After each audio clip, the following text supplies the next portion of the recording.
Welcome to the Impact Play, impacting more than just gaming. We are your weekly source for the latest news, updates, discussions, and at times debate that revolve in and around the video games industry. You can be a part of the live show experience over at twitch.tv/the-impact-play and by clicking on the notification bell so you will be notified when we do go live, or later on YouTube, or even on your favorite podcast platform. Just simply type in the Impact Play.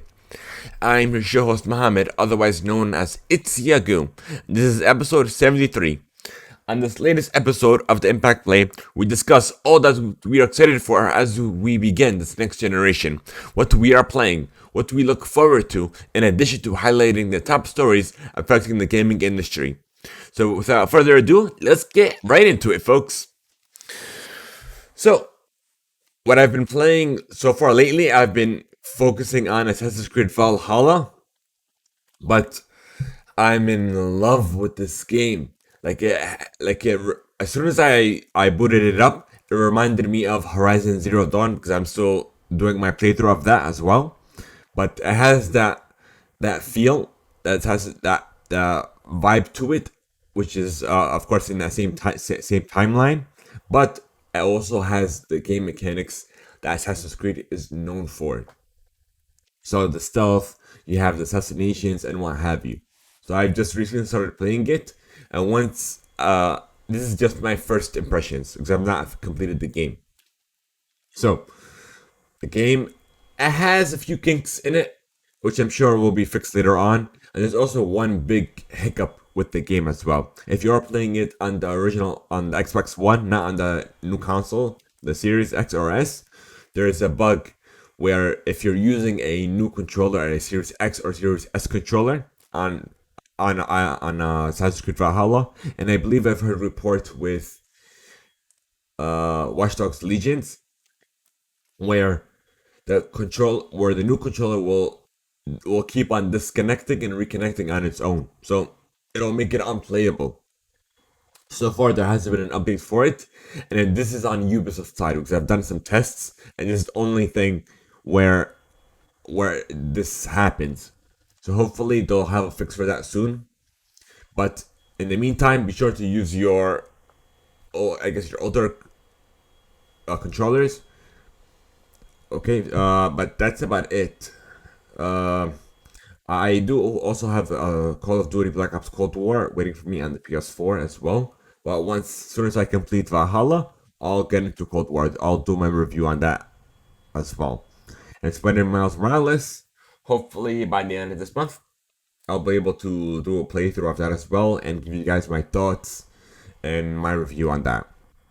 So if you guys wanted to watch my continued playthrough, go ahead and follow me on twitch.tv/itsyagu, ITSYAGOOH. So without any further delays, let's get right into the news.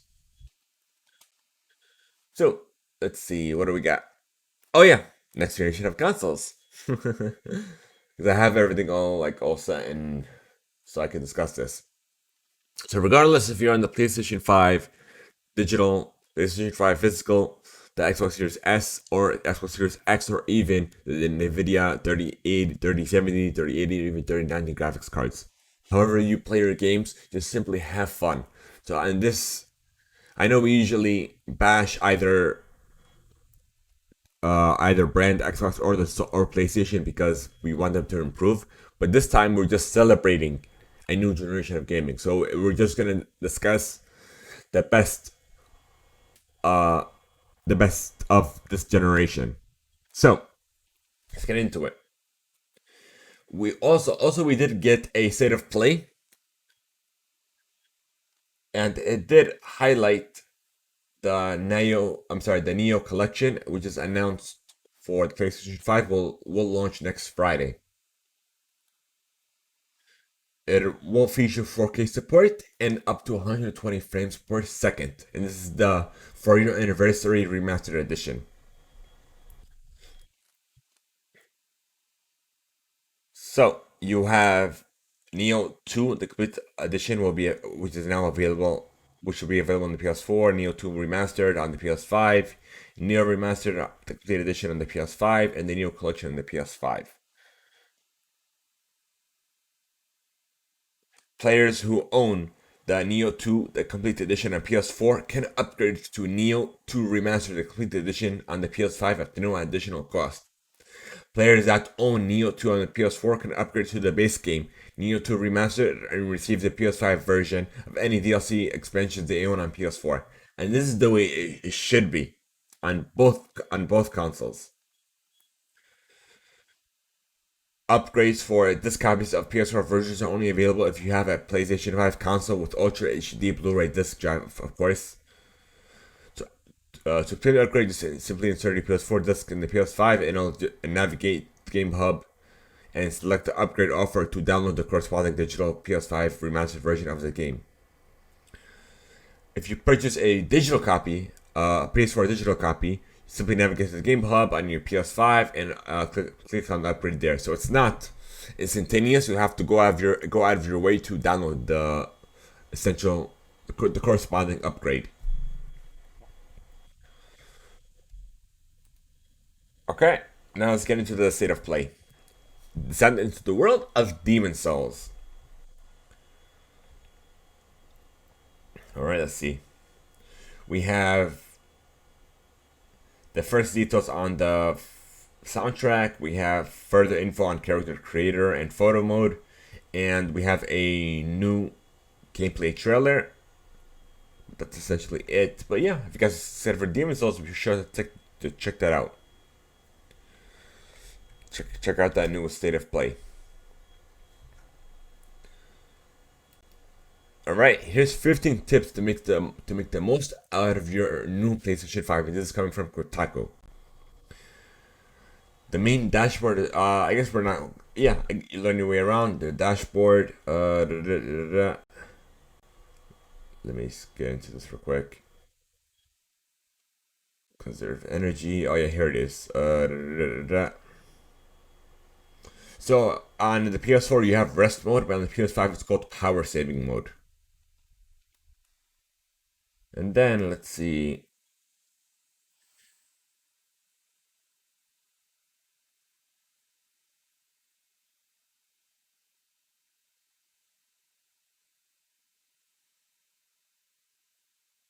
Hmm. You can mess with the light settings on the dual sense. You have more accessibility options, which is good.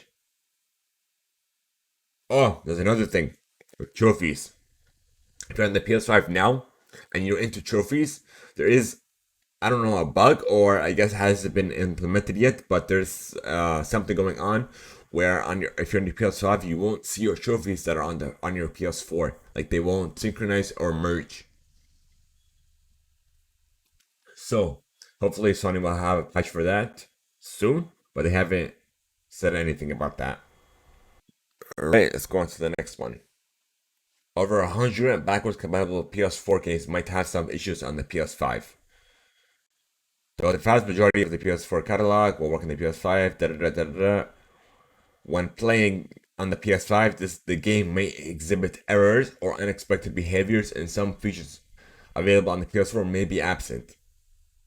That doesn't mean the games won't work, but they won't not work correctly.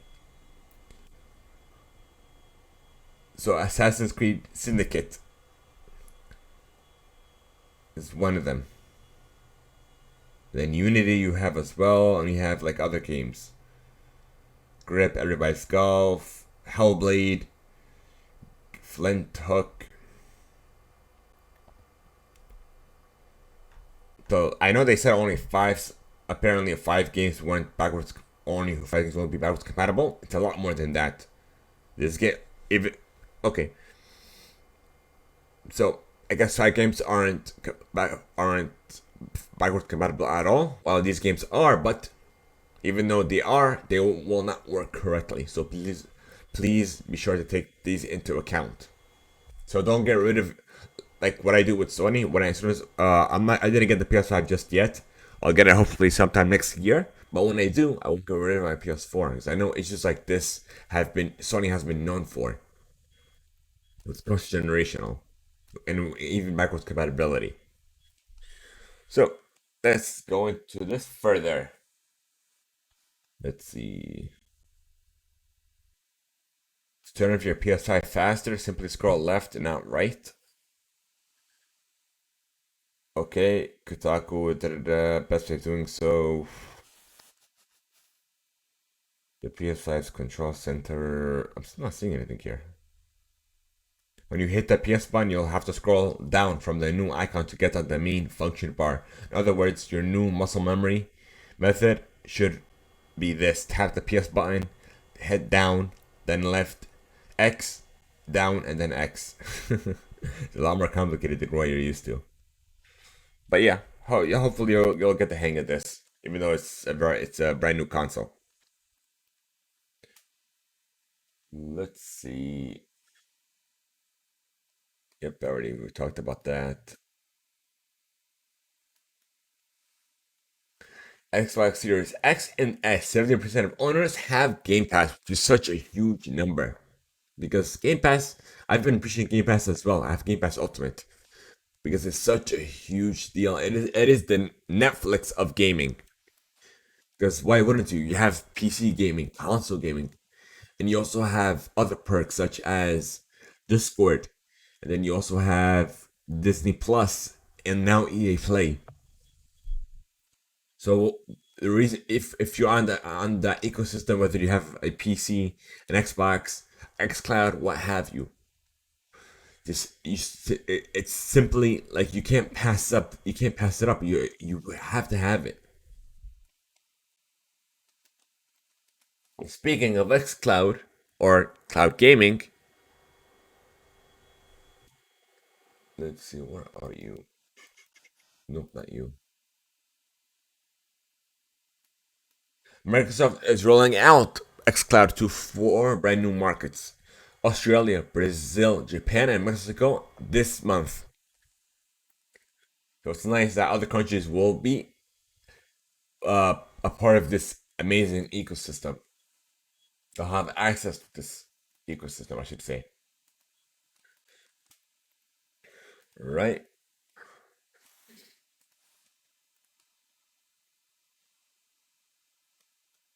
Excuse me. And speaking of next generation, Assassin's Creed Valhalla doubles IDLC's player count at launch. The number of active players for Assassin's Creed Valhalla doubled that of Assassin's Creed Odyssey on launch day. This is coming from GamesIndustry.biz via Marie de Lysandre. Ubisoft also reported that this game has seen record viewership and engagement on Twitch and YouTube, surpassing any Ubisoft game launch to date in this regard. The announcement did not include specific figures, though. We've reached out to blah blah blah Ubisoft clarification. The publisher added that expecting this trend to continue as sales of the new generation of consoles increase. In a statement, Ubisoft CEO Ves Golamant said he believes that Assassin's Creed Valhalla is set to be one of Christmas's biggest hits, and it is. It's such an amazing title, an amazing game.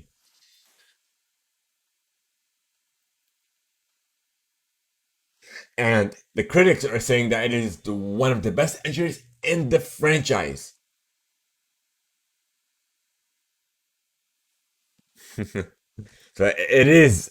2020 is definitely the year for gaming, even though the year has been on and off, and then with COVID and so other things happening this year. But gaming is such, like, it definitely is the year for gaming. So regardless of what bad has happened this year, there are so many good happening throughout the rest of this year. So always focus on the positive, focus on the good. All right, and let's go on to Sony. There is a new Iron Man PSVR bundle uh that is available now in North America to include Iron Man for the PSVR and the camera adapter for the PS5.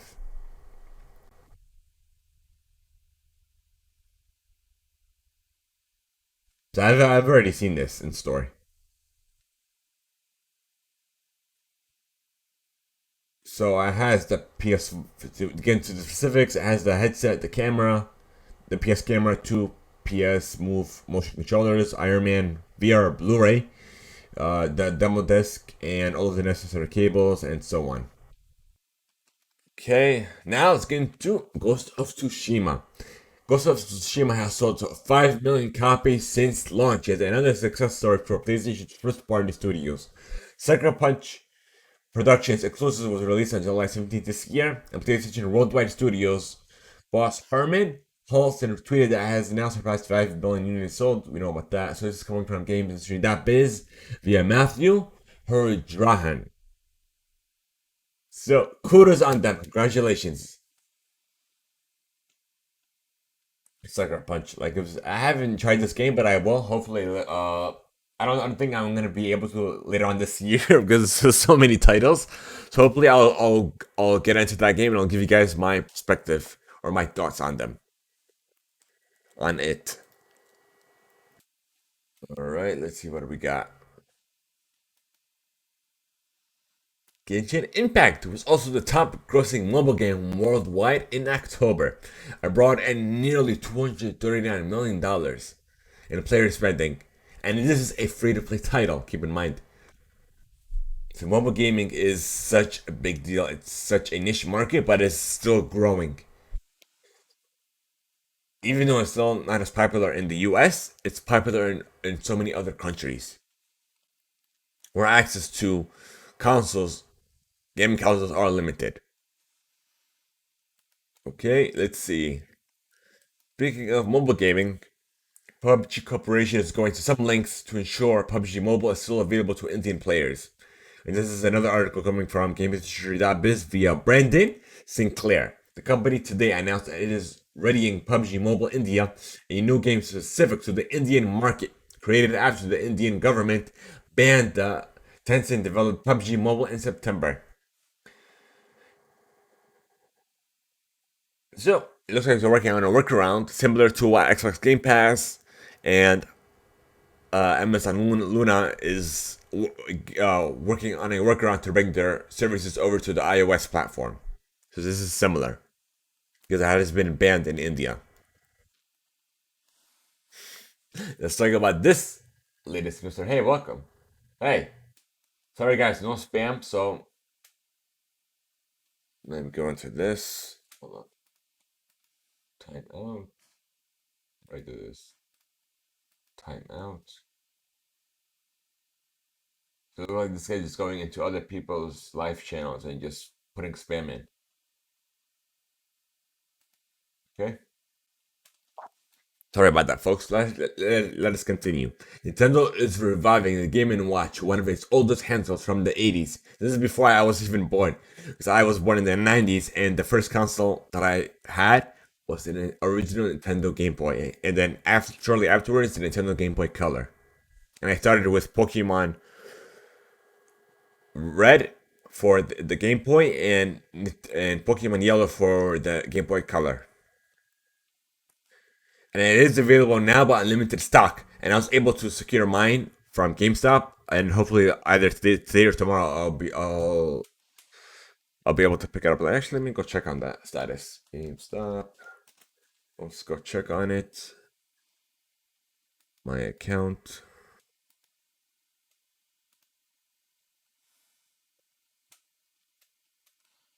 Preparing for pickups. It's not available yet. But I have it secured. So be sure to do so because these are very limited, and I believe they're gonna end this in March. Let me get into this further in this article.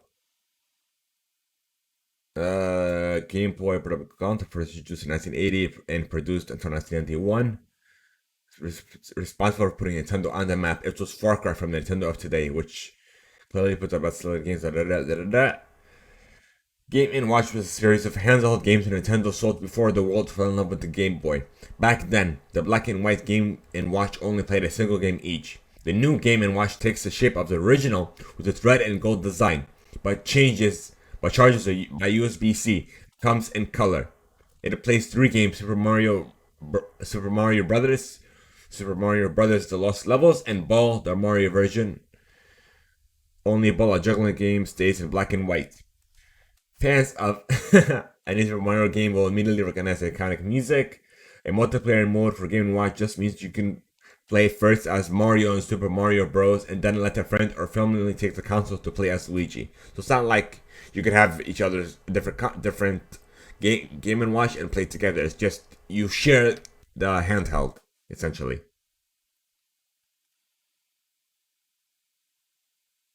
And it's available for the 40th anniversary edition. It came out on the 13th of November. It's available in a totally limited time, limited stock for $49.99, and I was able to secure mine. So as soon as it's become mine is available for pickup, I'm gonna be on my way to GameStop. Let's see. Let's see what else do we have here.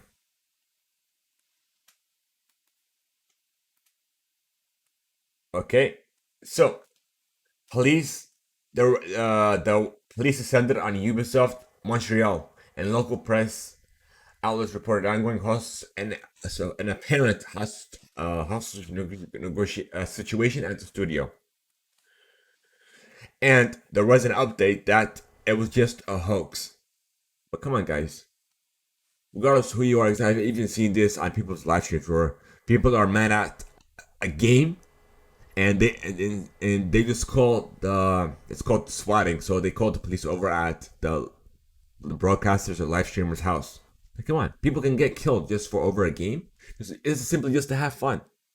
And these developers are going out of their way to make us such tremendous experiences and such amazing games, so we can have these moments with one another. But come on, guys, like be better. Okay, and they've identified that there was no actual threat and everything's back to normal. Thunder Thunderful Group AB has acquired Swedish game developer Station Interactive AB, including all of its assets and IP rights for an undisclosed amount. In addition to its own IP, Sniper's Extinction and Righteous, the Swedish game development studio also provided on the Little Big Planet series, including DLCs on properties like God of War, Dark Souls, Mirror's Edge, Dragon Age, and others. And everybody will be incorporated into Thunderful development after the acquisition is final. So we talked about this. Oh, and those who pre-ordered their Xbox Series X on Amazon and you haven't received yours yet, don't be alarmed because a lot of people are reporting that they got an email saying that their console won't be received until December 31st at the latest. So this sucks. This sucks if from on Amazon side it makes them look bad. They put more pre-orders out than actual inventory that they had or that they were getting. So it's not the way to do it. Because people are expecting to get their consoles on day one. Now even if it's not day one, at least within a week. But yeah, we talked about this. Let's get into this next one. If you happen to live in the US, the discussion of politics has been practically unavoidable over the last few months due to the 2020 presidential election. A few weeks ago, Windows Central reported over the last few months. Reported on Microsoft's Build the Vote initiative, which had a singular focus built on an unlikely platform: educate and inform young and future voters about the voting process and why their vote matters through the game itself. It's a non-profit organization founded to inform and encourage voters in the US. But yeah, that's essentially it.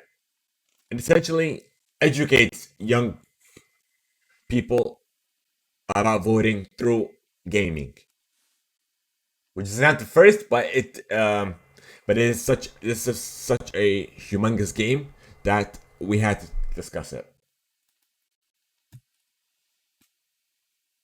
All right, let's get into this Twitch DMCA fiasco. It continues with punishments for even in-game sounds and even deleted clips and thoughts. So even though it was deleted on the streaming side of things, on your end, but it's still on Twitch's servers. So you'll still get a strike from that, which is, let's see. Let's get into this article. I don't want to talk about negativity or anything. I just want to bring you guys the latest. So, late this month, the company abruptly purged thousands of streamers' videos and advised them to delete all remaining clips in advance of a massive music industry DMCA crackdown. One of it had known about for months, but failed to adequately warn streamers about it until it deployed. Let me zoom this in. Oh, there we go, much better. About it until it developed rudimentary tools to aid them in deleting their entire history. Today, Twitch published a lengthy apology letter, but it did little to quell fury that once again as a boiling point due to copyright claims and muted VODs stemming from in-game sound effects and clips that streamers have already deleted. Essentially, is you can receive a DMCA strike even if you aren't playing any music in the background from simply in-game music. Simply the license isn't up to date or intertwined with live streaming. But yeah, unfortunately, this is still happening. So for those who are live streaming on Twitch, I only wish you the best. And I believe that the music industry and live streaming has to intertwine. Like, it can't just be separate. Like, there are, like, they go hand to hand. They're both entertainment.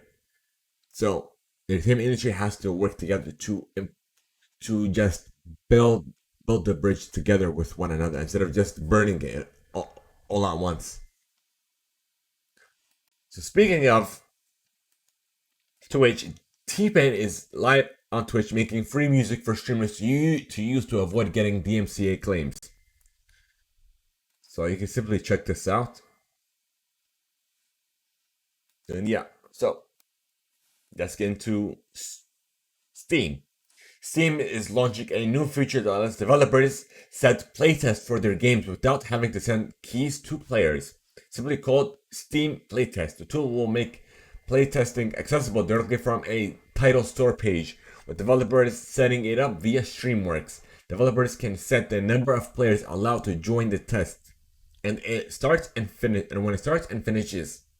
From the player's perspective, requesting access to a playtest will let them join a queue, with studios being able to give access to later down the line, should they wish to. Developers can also manually invite specific players. Deleting the playtest for a game will automatically remove it from players' libraries. This is coming from Marie Delasangeri, again on gamesindustry.biz. So it is currently in beta, and developers will be invited to send feedback as they use this feature, so Stream can further improve upon it. I'm sorry, Steam, not. Sorry, folks, but yeah, it's great that all these platforms are making it easier for developers to make beta testing their game or even previewing their game more accessible. TakeTwo is in talks to buy Codemasters. Codemasters today informed investors that it has been in discussions with TakeTwo for a sale of the company and has received a non-binding offer to acquire the company for 485 pence per share. But yeah, that's essentially it. So discussions are ongoing. Oh, here's an update. In a separate announcement, TakeTwo explained its thinking behind the acquisition, saying TakeTwo believes that the combination of TakeTwo and Codemasters would bring together two world-class interactive entertainment portfolios with a highly complementary first between TakeTwo's 2K publishing label and Codemasters in the racing genre.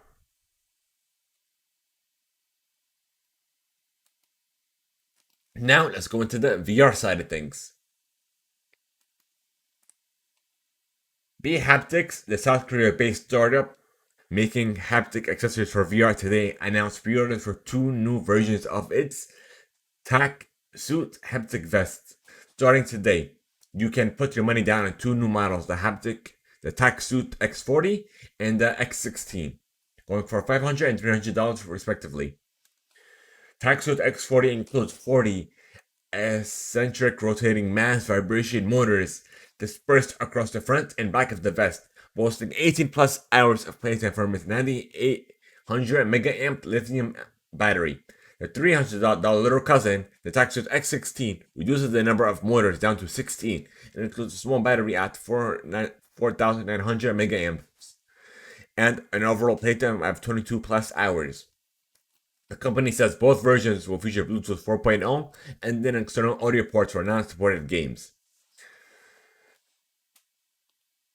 And this is coming from Road to VR.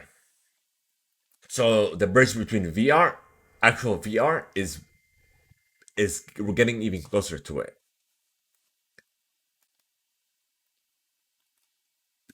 Ooh, I forgot to talk about this. We'll talk about this afterwards. We'll talk about EA later.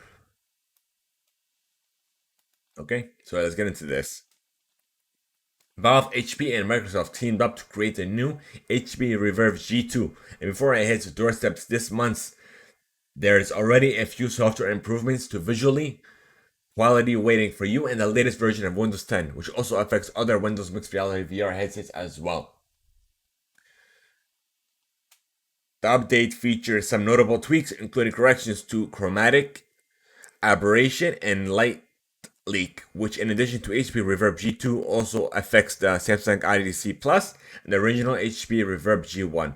For the Samsung IDC Plus, we were able to improve chromatic, aberration, and artifacts at the Hold on, let me read this again. For the Samsung IDC Plus, we were able to improve chromatic, aberration, and artifacts at the periphery. That took me a minute. Vlogs explained in a blog post. For the Reverb G1, we were able to improve chromatic, aberration artifacts, reduced radial distortion, apply light leak correction, and improve rendering performance by about 8% in most applications, and updated and optimized hidden mesh areas. Okay, next. Casting your VR sessions to a Chromecast enabled TV or a smartphone is one of the best ways to get others involved in the fun while taking turns with your shiny new Oculus Quest 2. Now you can cast to some popular web browsers as well, making it even easier to get everyone watching. So not all games will allow for casting, so it'll be on a case-by-case basis. So if you want to enable it, simply go to the Oculus step-by-step support guide for the Quest, Quest 2, and even the Go for more. Now let's get back into EA, because we missed this, apparently. Electronic Arts today confirmed it's introducing FIFA Playtime, a new tool that gives FIFA 21 players information on how much time and money they have spent on the game, as well as the ability to limit some aspects of play. Users will be able to limit the number of matches they can play, the amount of FIFA points they can purchase, or even the amount of FIFA Ultimate Team packs they can open. So this is great on them. And this is another article coming from Brendan Sinclair on GamingIndustry.biz. And here's another article via Rebecca Valentine on again at GamesIndustry.biz. He's facing another class action lawsuit in the United States connected to its Ultimate Team loot boxes.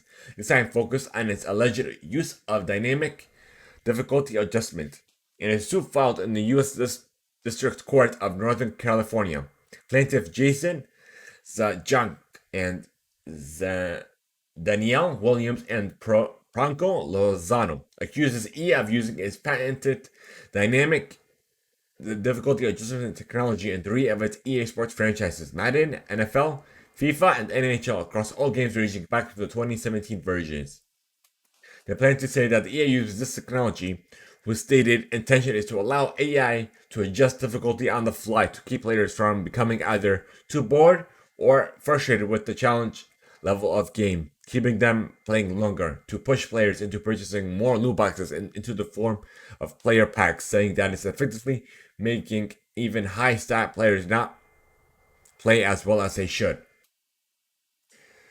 Yeah, it has denied its use in the past and multiple games mentioned in the suit. Da, da, da, da. So that's essentially it. Ah, my shoulder. Okay, let's see. We talked about this. Let's see, what else do we have? Do we have anything else? Let's see if we missed anything. Nope.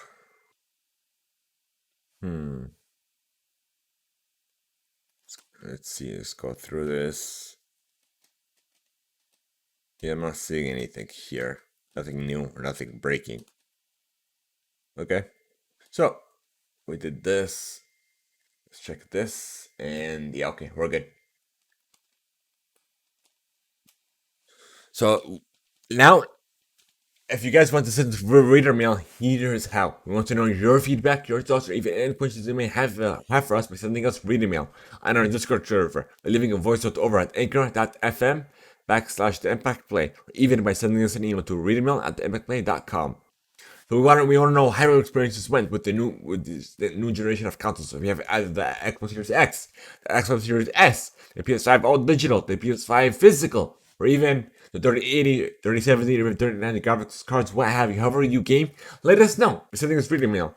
Who knows? It may even be featured on a future episode of the show. So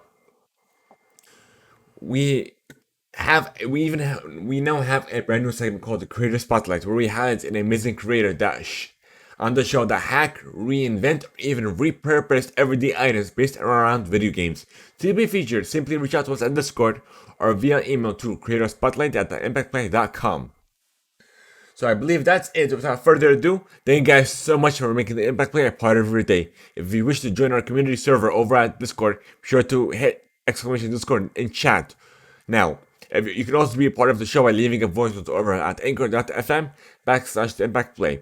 Or even, you could, guys, we need your help. We are trying to reach affiliate status over on Twitch. Share our channel with your friends, family, or even anyone whom you believe would benefit from the show. So leave us a review leave us a review or even just a rating on your favorite platform. Have a great one, guys. Until next time, folks.